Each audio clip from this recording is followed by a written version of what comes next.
Hello, everybody. Welcome to Coffee with Casey. My name is Casey Samson. We take a look at market conditions and market strategies. Today, we're going to talk about selling luxury homes. But before we do, first, I'm going to call out Justin Donnelly, who runs this studio for Samson Properties. He put on an incredible show for all these great agents at Samson. Our awards banquet made it look like the Oscars. So, it's having professionals like this at Samson Properties that makes everybody look good. But let's talk about the market conditions right now.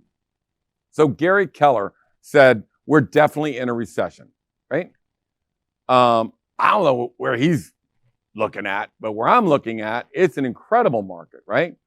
Our inventory that we're going to go over is up. Our sales are up. I mean, everything we put on the market is selling. They all have multiple contracts. They're bidding over list price. So I'm not quite sure what the heck he's talking about, but we'll take a look. We'll take a look at the market. So we're going to look at the market real quick. I'm going to go right to the topic for today, which is selling luxury homes, and that is different than selling family homes. Okay, so let's go ahead and go to the first slide. Is that working, Justin? Bam, I got it. All right, so let's look at the inventory. What killed us last year in 2023 was there was no inventory. It went down 30% across the board. This year, it went down 30% against the 5-year average. So this year, I'm comparing to last year, we're up 39, 37, 36 for the counties that we cover. So an average of 40% up for the year. So we've not only got all that back that didn't list last year, we're up 10% over the top of that. So this is really good news. What's not so good news is the success rate on the right. These are the homes that are pending. So if 10 homes are on the market, 4.2 of them are pending, right? That's not really good. That's more of a buyer's market. A buyer's market is anything under 40. So you can see across the board, the number of homes that are pending, 42, 40, 43, 38, average of 41%. That technically is a buyer's market. Now, my question is, we list 5 houses and all 5 of them sell, and they sell in the first weekend, and they have multiple contracts on every one of them, and they sell at 108% above list price. Why in the hell are 6 out of 10 homes not selling? Now, I'm going to show you a $2 million market here in a minute. It's awful. And yet we had 11 contracts on a $2 million house. 11. And you got a ton of houses just sitting there not selling. So I don't know what's going on the right side of this with the success rate. That's just odd. There's your chart for inventory. There's your chart for the success rate, and these are by county. But we also look at the cities. So Vienna's way up, right? We were down 40% last year. We're up 78%. And then on the right, you see the success rates. Haymarket has been dragging behind, but they finally caught up. Now they're at least at 0. But you can see some markets are doing better than others. Some inventories are doing better than others. But the success rate, again, disappointing 43%. And what we're going to talk about today is every house we put on the market is going under contract with multiple contracts. So we're going to talk about how that happens and why that is. But I'm going to focus on the luxury home market. All right? Let's see what else Julie has for me here. What other chart have you got? Come on. Boom. All right, that's just a chart that's showing you that some areas are doing a little bit better than others. So realtors, why is this important? I need to know when I'm putting a house on the market, are most of the houses under contract? Are they available? Are they not selling? How is the market? What are the market conditions that we're getting ready to walk in and sell on? Is it a buyer's market? Is it a seller's market? You need to let the sellers know. Let's just say, for example, that 70% of the homes on the market, or let me stop. I'm going to show you a chart here in a minute. Let's say that 86% of the homes over $2 million in Vienna and Oakland did not have a successful launch, are not under contract in the appropriate period of days, are sitting on the market, have 100 or 200. So when we go into that market, we're going to launch a house, $2 million, in that market. And I will guarantee you it's going to sell in the first weekend. There'll be no home inspection. We're going to sell it probably $150,000 to $200,000 over list price. So how can you guarantee that house is going to sell? when the market is so weak. So more and more, I'm starting to say, screw the market, because we are our own market. If we put on 5 $2 million homes and they're all selling $185,000 over list price, then I'm like, yeah, I don't know if everybody's doing it right, but this is the proper protocol. And I'm less and less concerned about the overall success rate of an area. So let's talk about the first thing about luxury homes. Pick up the Sun Gazette newspaper and you'll see people with big $2 million homes, $3 million homes, 150. Well, some of the most featured agents, the biggest name agents we have in my market, which is Vienna Oakton, one of them is always in that newspaper. Last year, they listed $48 million. They sold $21 million, which means that they had, 27 million did not sell. More homes did not sell than sold. Their days on market was 200. Now, the reason I'm putting these things up is because when you talk to somebody in the luxury home market, let's say in our market it's 1.7 to 2.5 million, okay? They're going to want to talk to a couple different agents, and they're going to hear different information from different agents, right? So a seller needs to authenticate. They need to authenticate that whoever's giving me advice, see that bottom one, it's 48 million, and they listed 48 million and they sold 49 million, and the days on market was 9. You would probably put more credibility on the advice of that agent than you would on the agent that is put on $60 million, sold 20 million, and they were selling on the market for 201. You need to authenticate the data that you're getting. Billy is putting this house on the market for $2 million tomorrow, and an agent is reading in the riot act because he's doing it wrong. So we looked at her stuff, 60% of her stuff doesn't sell. So again, when somebody tells you something, you need to authenticate. Now, this is extremely important. Once you've authenticated that whoever's talking to me and telling me that has a great track record, listen to them. Trust them. I know what you read or what you heard or what your neighbor said or whatever else. You got to trust them. You got to say, hey, man, we had one seller just give us the keys, gave Morgan the keys and said, I'm going to Key West. Do whatever the hell you want. Try and give me 1.9 million. So Morgan went in, she painted it, fixed it up. We sold it for 2.15 million and sent him a check. And every time we had a contract, we just send it down and he'd sign off on it. So you need to authenticate and trust whoever you're talking to, okay? And there's not a person on that list down there. You'll see Ferris and Johnny and Morgan and Kelly and Billy and Colby, Laura and Pam. Whatever they tell you, trust me, that's, when Morgan says you got to paint this house, you have to paint this house, right? So you need to be able to trust the people that are telling you what's the right and what's wrong. So in order to do that, you need to know what's right and what's wrong. Well, we are realtors. We put every listing in the MLS, and MLS tracks every listing we have, every day on market, every failure, every canceled or expired, every sale, every pending. It's all on there. All right. So let's go to, this is the market we're getting ready to sell in. This is a $2 million market. This is a luxury home market in Vienna and Oakton. And you see all the reds over there. Those are actives. The top, 15 or 20. There's 21 houses that you're looking at here. So that right next to the status, and you'll see A/C. What that means is it's active, but it has a contingency. In other words, they need a home inspection. They need a home sale contingency.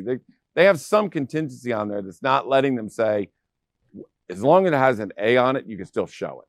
And you can still bring in contracts. You can still ratify contracts. So I don't look at the A/C as being a success story at all. The pendings, those are 5 pendings. A couple of them have been on for 80, 90 days, 50 days. So there's 3 homes that have been on and went pending in 5 or 6 days, okay? Well, the middle one right there is called Verna, and that's the one that Billy sold. And if you look over here on the far right, you'll see the percentage of assessment. Now, if you can't read it, I'll read it for you. The first pending is on Marshall Lake. That sold for 105% of assessment. The one Verna sold at 121% of assessment. Now, that's a little deceiving because Billy got $200,000 over list price. Settles today. We can announce it. $200,000 over. That house had 11 contracts and sold $200,000 over list price. So I'm guessing that's going to put it somewhere at about the 131 range. So the other ones are selling at 105. He sold at 131, and he had 11 contracts. So this is a seller. When you walk into a luxury home market, here's the problem. Agents are so excited to get a $2 million listing, they don't want to mess it up. They don't want to come in and they don't want to tell a seller what to do on that house, right? But if it's got yellow paint, got to paint that house. If it's got a problem, we got to fix that problem. If it has a street behind it, and they go, yeah, that street doesn't bother anybody. Yeah, it does. Yeah, that's a discount. It's called a lot discount. And you need to take that into account. You need to say, hey, man, customary for this house is X dollars, but that road is a problem, and we need to fix that road. So we'll talk about that here in a minute, but in the pricing section. But so based on this, the only successful ones in this market are selling at 105 and 104, and ours at 130, 131. Okay, so how is it we can march in to launch a listing this afternoon coming soon and say, guarantee it's going to sell over the weekend, guarantee I'm going to get you the settlement when you're settling on your new house by, when is it, Billy? April 12th. We're going to have you at settlement before then. We're not going to have any home inspections. We're not going to have any of that stuff. And our goal is 2.1 to 2.2. In a neighborhood, last sales, 1.6 and 1.7, right? So it's not as if this is the smaller one in the neighborhood. We're just selling the neighborhood, even though it's a nice neighborhood. But that's, how do we arrive at that? That's what I'm going to go over right here. First of all, we're going to talk about pricing. The house on the left. When you're pricing a luxury home, right? When you're pricing a family home, there's a size and an age. So we pretty much know what does a house that's built in 2000, that's 3,200 square feet, what is a customary value for that house? Got it. Before I start on this pricing, let me just be very clear on this. Before you do anything on pricing, you need to validate and authenticate what the assessment is, right? This is very important, right?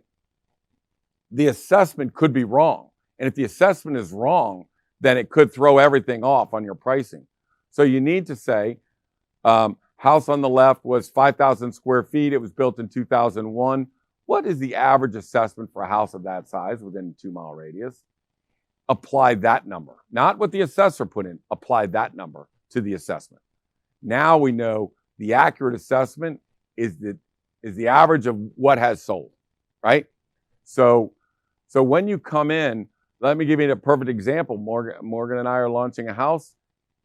Its assessment is 1.18, and I just didn't feel that was right. I was like, I just don't think that's right. So we said, well, give me all the houses in a 5-mile radius and da-da-da-da-da. The average is 1.287. So that would give me a false read on what the value of that house was. So the first thing you have to do is get the average age and average size of that house. Get it from a 5-mile radius, 3-mile radius, doesn't matter, and figure out what the average assessment is and apply that to your house, right? So now we can start our model so we can do our pricing. So let's say that house on the left, Kelly and I came up to, and the average is $1.6 million. That's what those houses that size and that age is worth. He says, wait a minute. I put in $800,000 worth of improvements. Got it. The key to pricing big homes is the improvements. We know what the box is worth. I can tell you right now, that's easy. Tell you what the box is worth. But some people have sick money, crazy money, a lot of money, and they'll just dump it. $200,000 in a kitchen. Holy, $120,000 in a bathroom. $400,000 in a pool, right? $800,000 in that house. Seller's math goes like this. 1.6 plus 8, 2.4 to me. But years and years and years and hundreds of homes over $1 million tells us that a capital improvement, which is the kitchen, the bathroom, the deck on the back, the the gazebo, the pool, those are all capital improvements, 1/2. Customary, 1/2 for a capital improvement, okay? So the $800,000, give me the list of what you spent. Let me look at it. We deemed they were all capital improvements. That's $400,000. 1.6 plus 4 equals $2 million. Big threshold, right? So I want to talk about thresholds. Don't let me leave without saying something about thresholds. So we put it on. Now, Ferris was pointing out that the more expensive the houses are, the smaller your buyer pool. So sometimes we only have one shot. That 10, 11 contracts that Billy had the other day, that's a little weird, over $2 million. Granted. You thank Julie for that. Did she leave? Thank Julie for that, because that's some powerful marketing right there. So we may only have one buyer on that house. I said, we got to keep it under $2 million. That's where the buyer pool is. We found one buyer and one buyer only, who came in and said, I got to have this house. He's looking under $2 million. If we went over that, they never would have seen it. So I'll give you $2,050,000. He was a Samson agent, and he's buying it for himself. $2,050,000. That was the only person looking at it. That was the only person scheduled to look at it. And it's like, we are in deep trouble. We don't have anybody interested in a 1991 house that's that big, that's got all that stuff on it. It's just, there's not that much buyer pool. We hit him and got him. So now, so how do we price that? We moved up based on cosmetic improvements. Now, sometimes somebody will have a house and they'll spend spend $200,000 waterproofing the whole house because they had damage in the basement, blah, blah, blah, blah. He did all that. He got $0 for that $200,000. Why? Because a customary house already has a waterproof basement. You just fix what was broken, right? So you get no money for that. And we gave him, and we got that sold, right? So when you're putting a price on a house, you have cosmetic improvements, which are 6-to-1 good. Paint, hardware, lighting fixtures, making a house go from traditional, right, to transitional. That will improve. That'll make you 6 to 7 times the investment. So tell me the stuff that we did cosmetically, and I'll multiply that times 6. What did we do? What did we do as capital improvement? Okay, cut that in half. So you put together and you say all these pieces say your house is worth X amount of dollars. Okay? Now, the thresholds at this price range are different, right? So you can go from $675 to $650, new buyer pool, or $700 to $675, new buyer pool.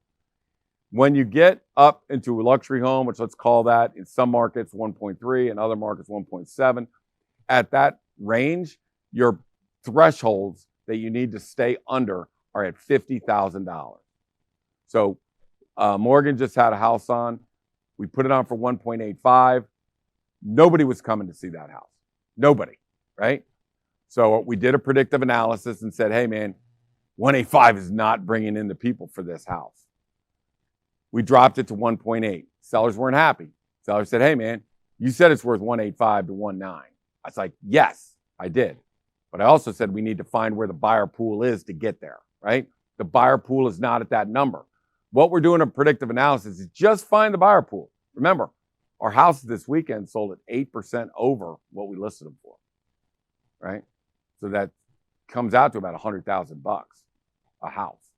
So you go, and we dropped it from 1.85 to 1.8 and sold it for $2 million. Okay? Now, that is not the exception. That is the rule. That is why I can tell the seller, no problem. I'm going to have you to your settlement table on April the 12th. This will be sold, maybe 2-1, 2-2, even in a market that's 14% under contract, 14% success rate. So that's the way you build onto a customary value on the left. Now let's take a look at the right. The right is going active today, okay? It is not active, but it's coming soon today. This is a $3.9 million house with $300,000 in upgrades, right? They're selling the new house. You can go in and buy it right now. It'll take them 8 months to put it up, but you can buy that for $3.9 million but they put in $300,000 upgrades. Seller got married. He's going somewhere else. We got to sell the house. Never been moved into. $4.2 million. We got a problem. We got a real problem, right? We've got Route 7 right in the backyard, right? Right in the backyard. So what happened is the other agents, 3 agents have already tried it. They put these shears up in the back windows that were from pennies or something. It's like, what the hell does that look like? What are you doing? They're trying to hide that there's Route 7 is like right there. I can see the cars. I said, this is a problem. It's not a $100,000 problem. This is a problem, right? So here's the deal. When you do luxury homes, you got to work with top flight people. And I will say for all of you, if you're talking about a landscape or some kind of problem with traffic or I got right on the phone with Tommy McVeigh from Merrifield Garden Center, right? He's a go-to guy that'll fix any problem you have. You call Merrifield Garden Center, talk to Tommy McVeigh, he's going to fix it. I FaceTime him. I said, that's a problem. He goes, no problem. We're going to build a berm. I'm like, what the hell are you talking about? We're going to build a berm in the backyard that's going to take it. It's going to go all the way up to the fence line. And then we're going to take all those trees and we're going to build a living barrier against that wall. This is what it's going to look like. Holy shit. I never even thought about that. I never thought about that. So that's why you work with professionals, right?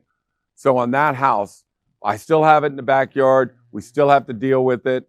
Let's take 3.9. We're going to go off at 3.45. That is $500,000 less. Maybe $700,000 less than you could buy it new. Put a price on what that street, what the damage of that street is, right? So step 1, put it on at a price that's going to make the buyers feel like this is the greatest deal they're ever going to have. So then you spend $75,000 or $100,000 on this berm. If you're spending $3.4 million, 75 grand is in your checking account, right? Build the berm, put the trees up, have Merrifield Garden come in here and dump $100,000 in your backyard. That goes away. That goes from the biggest eyesore of all time to one of the coolest looking things you could have. A berm that has cryptomeria on it, has a waterfall in it, has all this great, see what I mean? So then the sale now sounds something like this. We're not trying to hide it with shears. We're saying, look at what a berm would look like in the back with this kind of stuff that Merrifield Garden can do for 75 to 100, right? So that'll mitigate it. You're going to get the house for $3.4 million, which is basically $800,000 less than you would if it was new. And you could fix it for 75 to 100. You net $700,000. So sometimes we're not going up, sometimes we're going down. So how far down do we have to go? What is the problem that somebody's going to walk in and go, holy geez, I can't buy this house. There's a road right there. What if the road, you can't see it? And we can give you we need to figure out why are you not going to buy this house and come up with a solution and maybe not do it ourselves, but give them the solution that they can do. We do that all the time. When we come in, we're not, and let me just stop for a second. When you get a house like this, you really need to pump the brakes. When you get it, let's say, what in Waldorf, what's your guys' average house that you sell in Waldorf? 450. So let's say they have $900,000 there. Okay. So those are luxury houses. And that's a plum for you guys if you get a 900, right? Or a million or whatever. So you go in there, you're so excited to get it, right? Because this is a game changer, right? We need to pump the brakes and we need to not get excited that it's a big one, right? And we need to figure out as we go through, is it in transitional condition? And what do we need to do to put it in transitional condition, right? And this house looked like it hadn't been cleaned since the builder was there. Now, that had gone through 3 realtors. There were cobwebs on the front door. Clean it, get everything perfectly set up, come up with a plan for the backyard, price it accordingly so we can make it a deal. Now launch that sucker. And when people come in, we're going to tell them you're going to buy this house at about $800,000 discount. And I'm going to give you a solution to how to fix that in the backyard. So, you know, if you want to live in a $4.2 million house for $3.3 or $3.4 million, there's your house, right? It's going to launch today. So we didn't get excited about having this big house in McLean. We got thoughtful about what's the problem. And then I always say on my team, we have a motto: the truth will set you free. Okay? The truth will set you free. So you just got to tell them the truth. We got a massive problem here, man. You got a road in the backyard. We got to fix that. We got to price it, and we need to fix it, right? And not only that, but you got a master bedroom back there too. So we really need to fix that back there. Okay? That's Route 7. And it can be a problem unless we fix it. Okay? So when we talk about pricing, it is all about upgrades or discounts should there be something there, some reason why somebody wouldn't buy the house. So let's figure out what's the reason they wouldn't buy the house. Let's come up with a solution for it. All right. So, let me go back. So home prep, right? So they want it to look like this, okay? This is Edgecombe. This is Revere pewter walls. Maybe a little, what's your little greeny thing? Oyster Bay, little Oyster Bay in some of the rooms. That house on the left, we walked into, and it had a problem. It's a nice house, but the backyard was very small. It wasn't back into a road or anything. It was just really small. It was only like 20 feet, right? And there was an easement back there. So we're in here, and it's a big house. That was 6,600 square feet above grade. And Morgan was with me on this one, and I'm like, oh, please, please, please don't say we got to paint this damn house. This is a big house. So as you see me praying over here, the seller's praying too. He's like, oh, please don't tell me I got to paint this damn house. Morgan's like, oh, yeah, we're going to paint this house. Yeah, we're going to paint this house. I just painted it 2 years ago. Yeah, it's yellow. It's going to show terrible. And the thing about it is, let's say we have two houses. One is perfect, has everything, has big backyards that have gazebos. One that's coming on today, that one that I sold, we're gonna put on for $2 million. It's gonna sell for 2.2. At everything you could ask for in that house, and those walls were tan, right? If we did Edgecombe, yeah, you're gonna get more money, but I got an April 12 deadline. I got to get this thing done. And there was so much good stuff about the house that screw it, leave them alone. But on the Drew Lane, you know, Morgan is saying we got a small backyard. We really got to make the house shine. It's going to look 10 times better. We do it. Okay, there we go. $8,500 in paint. Look awesome. Sellers have sent us, I don't know, 2 or 3. I would say 2 or 3 clients have come to us from that seller because they were so impressed with how well the home looked. And we really weren't going to get contracts unless we made it look spectacular, right? So she made it look spectacular. We got 2 contracts, which is lucky. The first contract kicked out. The second contract was right there. So not only did we have 1 contract, we had 2 contracts. We never really would have had it unless we had painted the damn house. You know what I mean,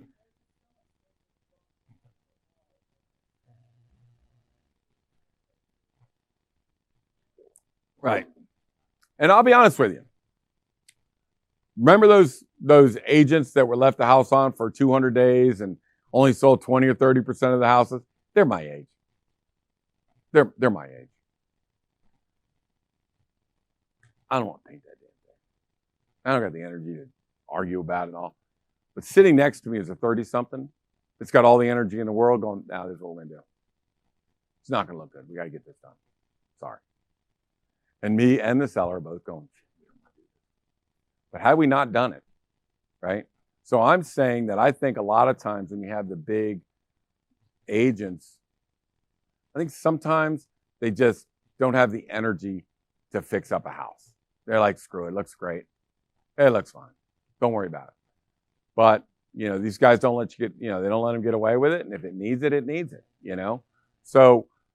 So I think that prepping the house is extremely important, especially on the big ones. They have no time or energy to do this.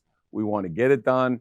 $8,500. We've already proved that $8,500 will make you $80,000 to $100,000 in profit. So let's not be house liquidators. Let's do what we have to do. Fix it up. Put it in transitional so you're not offending the seller. Transitional instead of traditional. And that's where we go. Yes. This is Morgan.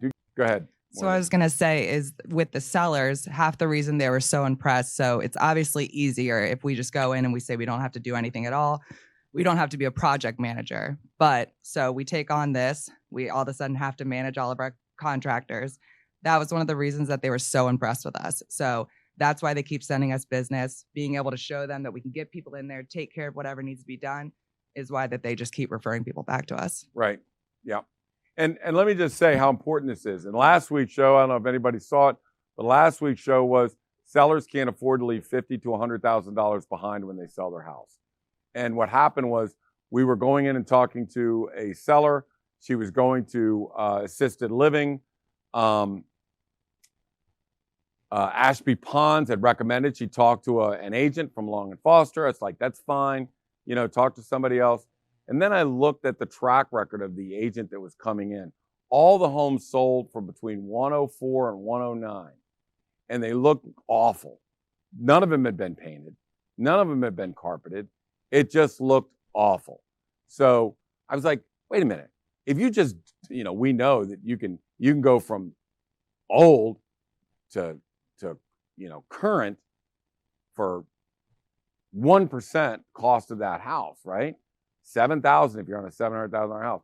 But the return, our house sell at 120 plus, hers sell at 104. So, there's a 16, 17% difference between putting in 1%, fix a house up, and selling it correctly and get the big amount. So 1% in, anywhere from 6% minimum to 12, 13% over list price. So I saw all these people going to Ashby Ponds and getting, in my opinion, because an agent was a liquidating agent, she was leaving $100,000 on the table on almost every deal. Very upsetting. Very, very upsetting. Now that lady did decide to go with us, I'm very thrilled. But I'll tell you why I'm thrilled. Not that I got a listing, but I'm just going to save this lady about $150,000. Because if that agent talked her into liquidating that house, she was going to lose $150,000. Now, I don't know, any of you that are priced, assisted living, it's $8,000 a month. It's expensive. So for those of you that don't have to do it yet, it's expensive. So that is. And so the thought of, and of course we've got a 96-year-old mother-in-law that we're taking care of, and to think that she would lose $150,000 just kills me, right? So very, very upset, did a whole show on it. But we as realtors can't be liquidators. We need to go in and be professionals and say, here's what we need to do to take it from this to that. And I swear, if we put in 0.5% or 1% of the cost of the house, we're going to get back 6 or 7%. I understand not everybody has that money. Yeah, Billy, can you grab the mic? This is Billy Samson. Is this on? All right. Yep. That's very loud. I just want to say we sell a lot of 2 million, 1.8, 1.7. We also sell a lot of 600s. And it's the same thing whenever we go into a Sterling home or a townhouse in South Riding. If you put 3 or 4 or 5,000 in, you're going to return back 30 to 50. So we do work in price points. Many of us don't work in at Samson, but even going into a 500,000 townhouse in South Riding or whatever, or it's priced at 750 now or 800. The rules are the same, right? So a 2 million, you might have to sink 15,000 in, and you're going to return 120, 100, whatever it is. But even at the smaller price points, 600, you put 3 or 4,000 in, you're going to return back 25 or 30. Now, so here's why it's important to authenticate your track record to a seller. If they trust you, they'll do it and make the money. If they don't trust you and don't do it, they're not going to make the money. So it's up to us to make sure they have the confidence in what we say, that I can show them deal after deal after deal in their price range, in the 2 millions, in the 1.6 millions, in the 600,000s, whoever I'm talking to, we can show them examples of people that put in a little bit of money and got back a lot of money. So this is really very, very important. You've been listening to Coffee with Casey. Today we've been talking about selling luxury homes, the things you need to do in order to sell a luxury home. There are hundreds of thousands of dollars at stake. In markets we sell in, sometimes there's only 14% of the homes sell in the proper time and for the proper value. So it's important to stick with protocols when selling luxury homes, and that will make your clients the maximum amount of money. My name is Casey Samson. This is Coffee with Casey. You can go to CaseySamson.com, listen to the podcast on all the shows for more information on the real estate strategies and market conditions. Julie does a great job of putting it on. We'll see you again next week. Thanks.